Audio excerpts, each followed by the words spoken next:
Okay, I'm going to be showing you 5 different behavioral treatment tasks for spastic dysarthria. And the first one is to help with phonation deficits, and it's just like a head and neck relaxation that'll help loosen up the muscles in the neck area that you use for phonation.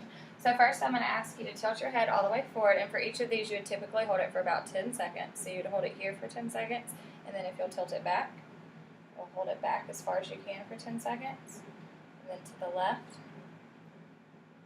and to the right. And that task just helps loosen up the muscles of the neck that are necessary for phonation, and someone with spastic dysarthria typically has a hard time with the tightness of the muscles in their neck. Okay, and so next we would work on things for articulation deficits. There's 2 types of tasks, the stretching or traditional articulation treatments. So for stretching, we would do an active tongue stretch where you stick your tongue as far out as you can.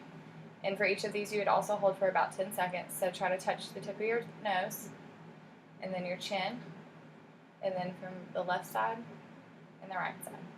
And you would hold each of those to stretch out your tongue. And that helps with articulation. And then next you would do lip stretching. So I'd ask you to hold a smile for me. Good. And then pucker out your lips. And then blow your cheeks out. Good. And also for each of those, you would hold them to get the accurate stretch.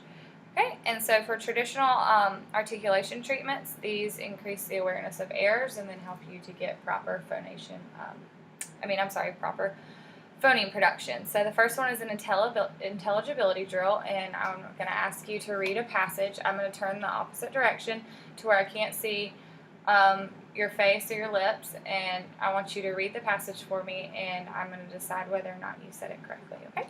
Okay. He's going to ask for a glass of milk.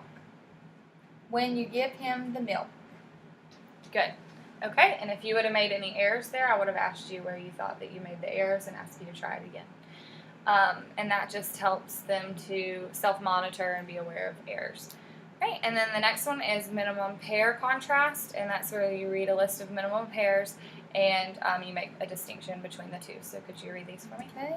Park, bark, pine, mine, see, she, man, men. Perfect, you did this quite well. Okay, and that's all of our tasks.